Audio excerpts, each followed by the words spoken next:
Yes, allow me to bring this information that is coming from Rabogo, sometimes then we'll breeds talk about anarchy it.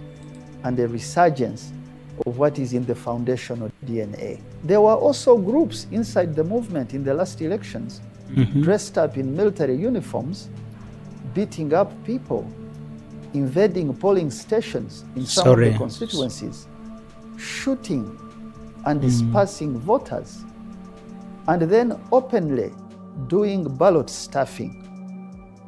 Some of these scenes were extremely disturbing for me to watch. Other people lined up others and paid them to vote for them.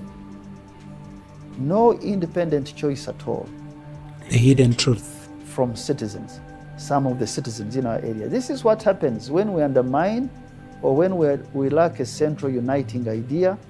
And I want you to know that freedom does not always beget freedom. No, this person is called Drake Rabogo, and then is extremely worried to the core about the direction the country Uganda is going. Let me just give you the video. You listen to some of the video. I may not give you all, but let me first give you, and then you listen, then we talk about it later. It sometimes breeds anarchy and a resurgence of what is in the foundational DNA. There were also groups inside the movement in the last elections, dressed up in military uniforms, beating up people, invading polling stations in some of the constituencies, shooting and dispersing voters, and then openly doing ballot. Yes, we can stop there, and then we try to look at the inside story that Drake Rabogo warns Uganda is losing these directions.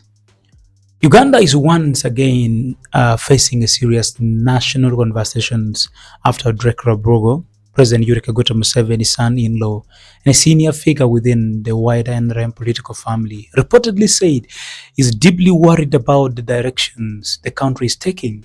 According to the post shared by The Observer on X, Rabogo warned that Uganda's biggest threat may no longer be foreign invasions, floods, or earthquakes, but the collapse of trust in politics, election, leaderships, and the public service.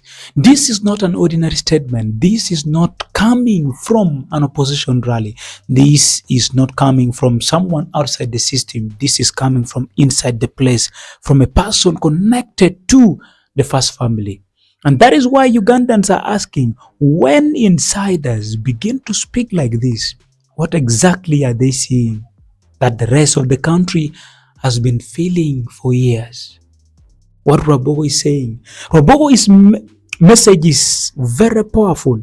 He's warning that Uganda is entering dangerous ground when politics become controlled by money, bribery, fear, manipulations, and violence.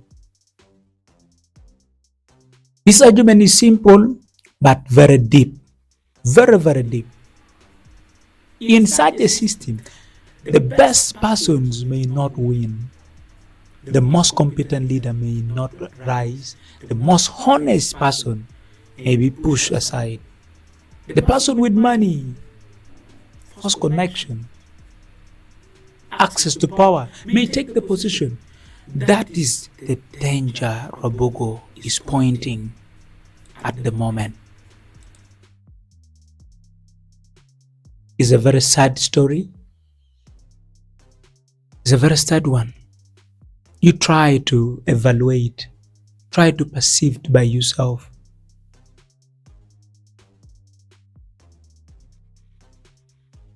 Where are we going? Where is Uganda going?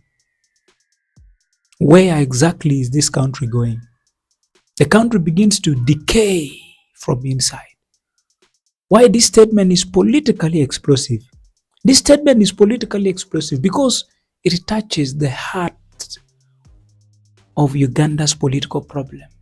The question of whether the country is still building institutions or simply protecting power. For many years, opposition leaders, civil society activists, journalists, religious leaders, and ordinary citizens have complained about election violence, voter bribery, intimidations, abuse of security forces, and the monetizations of politics.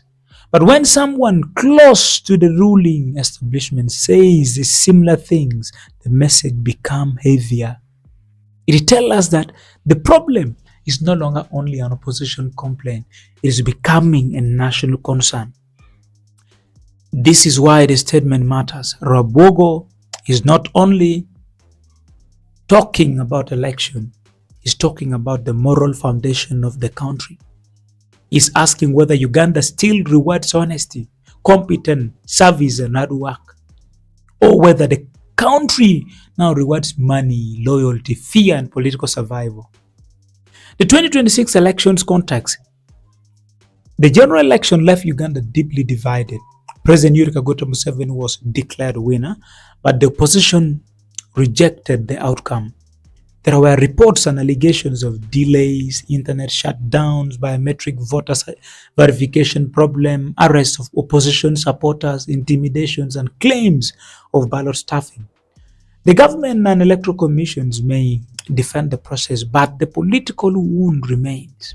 When citizens feel that elections are not trusted, the country does not just lose votes, it loses confidence. And when confidence dies, even the winner struggles to govern with the moral authority. That is why election credibility is not a small matter. It is the foundations of peace, legitimacy, and national unity. Why election malpractice is more dangerous than foreign invasions. Rabogo's strongest point is the electoral corruption can be more dangerous than the foreign invasions. Why? Because a foreign invasion comes from outside. The country can unite against it. Very well. The country can unite against it very well. It makes citizens lose faith in the system. If the war started from within, it makes even leaders fear voters less than fear powerful. It turns politics into business. It turns voters into customer. It turns public offices into investment. Let me give you this. And paid them to vote for them. No independent choice at all from citizens, some of the citizens in our area. This is what happens when we undermine or when we lack a central uniting idea. And I want you to know that freedom does not always beget freedom. It sometimes breeds anarchy and a resurgence of what is in the foundational DNA. There were also groups inside the movement in the last elections, dressed up in military uniforms, beating up people, invading polling stations in some of the constituencies, shooting and dispersing voters, and then openly doing ballot stuffing. Now, when politics is monetized, leaders do not even serve the people. They first recover the money that they have spent from campaigns into government offices. Politicians who buy votes today may steal public money tomorrow to prepare for the next election. That is the circle Uganda must break. The army and politics. Another serious part of this discussion is the role of the army in politics. In any democracy, the army should protect the country, not decide political computation. Security officers, security forces should protect voters, candidates, journalists, and polling officials equally. But when citizens begin to fear uniform during elections, the meaning of democracy dies. The ballot should be stronger than the bullet. The bullets actually should be respected more than the gun, and the polling station should not look like a battlefield. If elections become militarized and monetized, people may stop seeing voting as a peaceful civic duty and start seeing it as a dangerous act. That is very dangerous for Uganda's future. Rabogo warning about the monetization is one of the biggest issues in Uganda.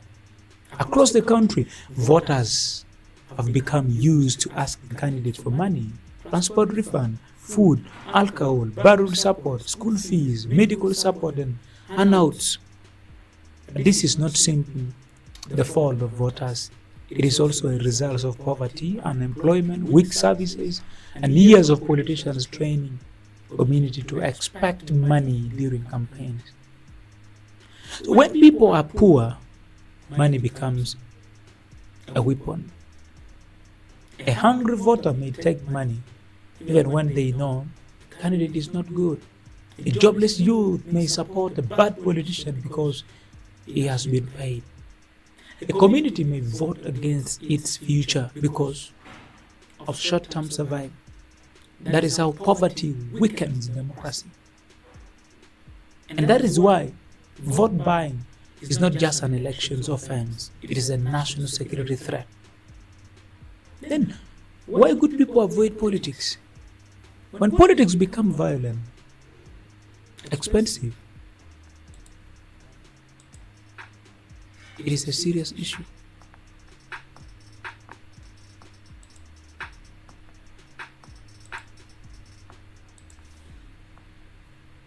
A good